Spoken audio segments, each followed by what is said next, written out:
Mama, I got bad news, bad news. I've been rolling with some bad dudes, bad dudes. I've been trying to get a bag too. I'm just doing what I have to. I said, Mama, I got bad news, bad moods every day. Brand new tattoos on my face, sad dude with a head full of rain. I just wanna make it rain, Mama, I will be okay. I feel like I might break right now. I feel like making a fucking mistake right now. Ew. I just need a cake right now. I blow out all the candles in my brains right now. Ew. Hello everybody, and welcome to the 7th episode of the Dopey Canuck podcast, taking an often but not always humorous look at addiction, drugs, recovery, and all the crazy dumb shit in between. My name is Chuck LaFlange, and right off the bat, I do like to say that I don't want anyone to take me as trying to glamorize the addiction lifestyle when I tell my stories, nor am I trying to take away from the seriousness of what is a disease and a deadly disease at that. If you are in active addiction and have had enough, please make today the day that you reach out to a friend, a family member, that you find a meeting, that you call into detox, that you do something to start that lifelong journey of healing.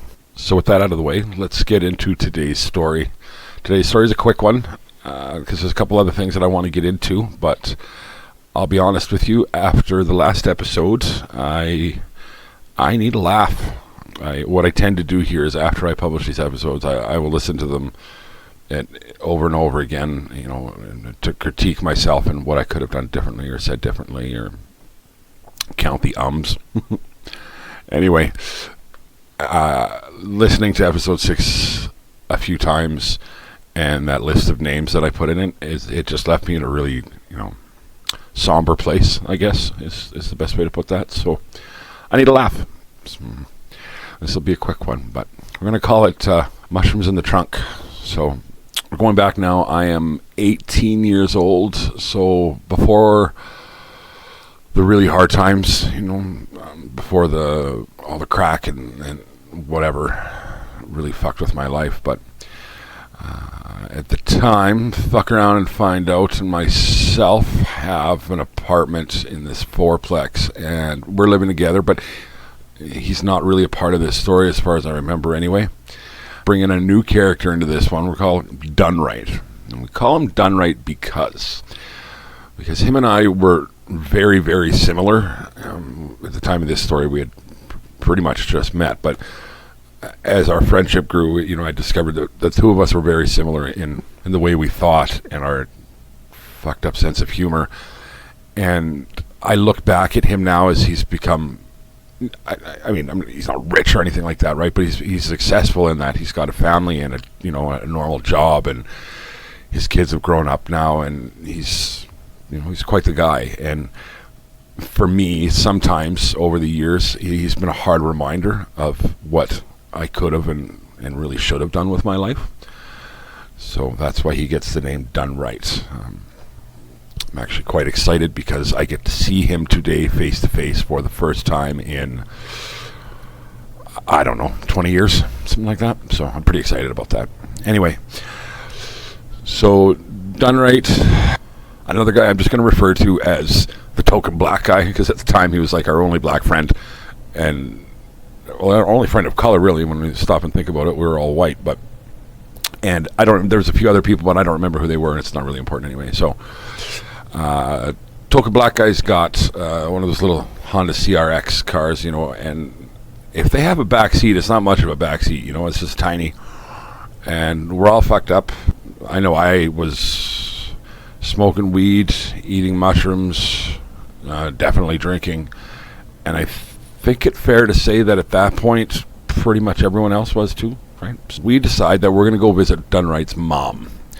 Done Right's mom will probably come up in other stories, because now that I'm thinking about her, I'm thinking about some of the crazy shit with her too.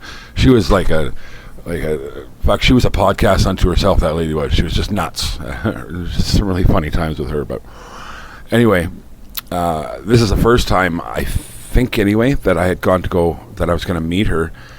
And we're in Done Right. Well, we all pile into Done Right's car, but here's the thing. There's not enough room in this fucking car for all of us. So I jump in the trunk, and I'm on mushrooms, right? So I don't know how many of you have done mushrooms, but it's, it can be a pretty crazy place to be.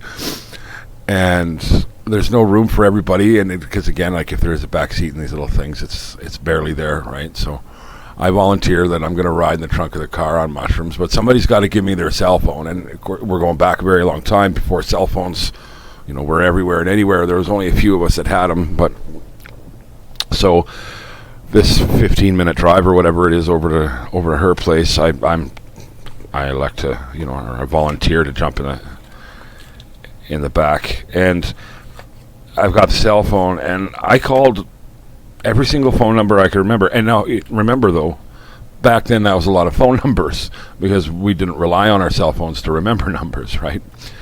So anyway, yeah, I called everybody that I could possibly think of, and when we got there, I come out of the car, and I figure I've just won everything, right? Like I won the contest that is life, because I'm on mushrooms and survived this ride in the car, and I'm not sure if I had to ride in the back on the way home or not, but it's a long time ago. Don't expect to remember these things. So anyway, we walk in the door. I'm still on mushrooms, still very, very proud of myself, and I think that was the time anyway. All of a sudden, I'm being beat down with a giant inflatable penis, right? Add that to your mushroom trip, and well, that's Dunright's mom. That's just who she was, right? Anyway, I got to find my little takeaway from this one, and this one is just like, Christ, man, I'm old enough now that, well, I've had stepkids. I don't have any of my own, but they're all over 18 now, and all of us from back then are old enough to have 18-year-old kids and whatever. And can you imagine your 18-year-old getting in the trunk of a car all fucked up on mushrooms? What a stupid thing to do, hey? So I guess that's the takeaway from that one is, don't be dumb, kids. Now I needed a little laugh after yesterday's episode, so I got my laugh in, and we're going to try something new here too. We're going to try this thought for the day, and the thought for the day is brought to you by the Lion and the Red Tag Committee. And I'd like to get into the Red Tag Committee, but I think that's a whole episode unto itself. And I need fuck around and the cleaner here and maybe somebody else as well to actually sit down and talk about the red tag to tell you what it is. So you'll have to stay tuned for that one. But the thought for the day, your soul is attracted to people the way a flower is attracted to the sun. Surround yourself only with those who want to see you grow. Remember, don't let doubts of your mind kill the flame of your heart's desire. Who are you surrounding yourself with today? This goes back to something that my mother had, said to us for most of our lives, and it went something to the effect of, you are only as good as the 5 people you spend most of your time with. So basically, and both things mean the same thing, right? You surround yourself in losers, you're a loser, right? And if you surround yourself in winners, you're going to be a winner, and it's just the way things are. A great real life, very recent example of that is myself. I'm sober and clean, and for the last while I was living in this house that was full of crack and meth and all sorts of chaos, and I didn't realize that when I got there, but I quickly found out. And even as I'm staying sober and clean, I've surrounded myself with a bunch of losers. Right, and these guys are. This whole house is a bunch of losers.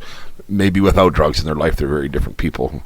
So I need to be mindful of judging. But I surrounded myself in people that weren't, or that didn't share my ideals, and my life was horrible for it. Right, absolutely horrible. Here I am, trying to do better with my life, and New Year's Eve. I come out in the kitchen and there's these, like 6 guys there that have no business being around. You know damn well what they're there for, right? Certainly I have no business being around them. They're obviously, drug dealers or whatever. And so I go back to my room and, my PTSD has got me like totally sketched out already. Next thing you know, I hear a shotgun cock and my roommate starts screaming at everybody to get out. And to this day, I have no idea what the hell happened, but I ended up spending 2 days in my room basically traumatized, right? Like the PTSD is now completely taken over my brain, and I'm all kinds of fucked up. And that's me being clean, surrounding myself with shitty people. What happens to your life when you're, surrounding yourself with shitty people voluntarily? The insanity that you can bring into it that way. And so if you're in active addiction right now, stop and look around, right? Don't kid yourself that you're gonna quit, or that today's the day, or whatever, if you're going to surround yourself in these people tomorrow that are all using and carrying on, right? You need to get back to somebody that's living a better life if you want to live a better life. The good news is that it works both ways, right? So if you surround yourself in people that want to see you do well, and people that are growing and want to see you grow, you're gonna, right? You can't help but do that, right? And any addict will tell you that the moment they slip up, they are back to hanging out with the shitty people. I have to stop myself and apologize there. They're not necessarily shitty people. They're people in addiction that aren't trying to live the life you are. So very rarely do you come across actual shitty people. You come across good people with bad habits. Anyway, gratitudes. So let's talk about gratitudes. I'm a fan of listing them off every day, and I encourage anybody to do it. It's proven science, guys. Listing and acknowledging your gratitudes daily. It leads to a more positive outlook on life. It leads to better relationships. It leads to dealing with adversity better. This is all, there's nothing wrong and everything right about acknowledging the good things in your life and taking stock of them every single day. So I encourage everybody and anybody out there to do it. Today, my first gratitude is an easy one. Last night, I received my first donation to the podcast, and I'm wow, right? It was a little bit of cash, and it was also an Amazon gift card. So what that means is on Monday, I'm going to have myself a pro microphone setup sitting here in front of me. I've been looking at it since the day I started even really considering doing this thing, and I haven't had the money to buy one, and I'd be lying if I said I didn't crack a tear last night. I was so goddamn grateful. Of course, by now, you're familiar enough with the show. I'd hope that you don't expect me to say this person's name, though I'm going to give her a nickname, and it's an inside joke between the two of us. It's so far from literal, but I'm going to call her Not a Barbie Footface, and that's an old joke from between the two of us. She is by far not a footface. She's actually like beautiful woman that I know from a long time ago, and she was very generous last night, and I couldn't be more grateful for that. So that's an easy number one.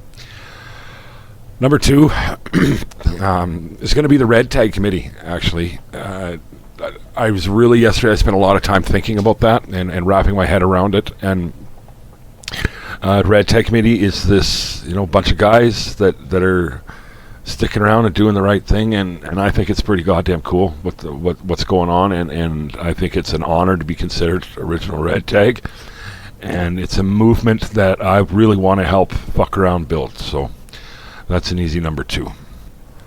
For the number three spot, and you might find this weird, my bed. I haven't had a real bed of my own to sleep on in 2 years, year and a half for sure, maybe 2 years. And these last two nights I've had one. A lady was nice enough to hold on to one until I could get there with my parents to pick it up with the truck. For almost a week she held on to it for, and it was a smoking good deal. She could have, she had to tell people no. I know that for a fact. And it's the little things, eh? It's the little things that we're grateful for now. I've had all the money in the world, guys. I'm not gonna lie. My life has given me that, and I don't want to be rich anymore. I want to order pizza when I want to be rich. That's good enough for me. And the fact that I have a bed to sleep on it's amazing, right? relative to where I was a year ago and 6 months ago and whatever. So I'm pretty goddamn thankful for that. So, and number 4, as always, is going to be the listeners, guys. I appreciate that even this episode, which is kind of weak in content, but I needed to get it out, and at the end of the day, I'm doing this for me and because it's therapeutic, and I needed to get a little bit of a giggle, and I wanted to talk about a couple things, and that's what this podcast is about. So you guys listening to my ramblings is a pretty big deal to me, and I really do appreciate it. And that said, as I got to segue into, if you want to donate, if you're enjoying the content and you want to donate, please get in touch with me. You can catch me on my Facebook page, which is Dopey Canuck. You can catch me on my email, which is dopeycanuck@gmail.com. What I did with a part of that donation last night was I bought the domain for dopeycanuck.com.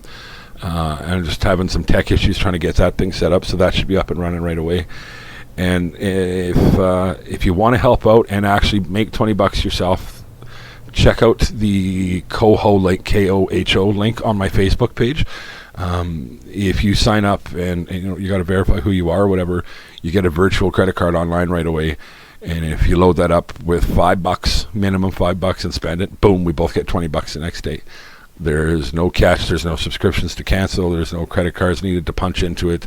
All you got to do is e-transfer yourself a few bucks and use it to buy your skip the dishes or whatever, and boom, we both get $20. So you can help me and help yourself at the same time, and I'd really appreciate it if you did that. So anyways, like I said at the beginning of the show, if you are in active addiction, today can be the day, guys. Today can be the day that you start, the rest of your life, that you clean up. All you got to do is reach out to a friend or a family member. You got to go to a meeting. If you got to go to detox, do whatever you got to do to start that lifelong journey of healing. And if you have a family member in active addiction, reach out to them right now. You just had time to listen to my ramblings. You got time to send a text message. Send a text message that says you are loved. That's one of my personal favorites. My mom used to send that to me randomly sometimes, and that little glimmer of hope, it's everything, right? Just to know you're loved. So please send that out. It just might be the thing that brings them back. I've been trying to get a bag too. I'm just doing what I have to. I said, mama, I got bad news, bad moods every day, brand new tattoos on my face, sad dude, with a head full of rain. I just wanna make it rain, mama, I will be okay. I feel like I might break right now. I feel like making a fucking mistake right now. Ew.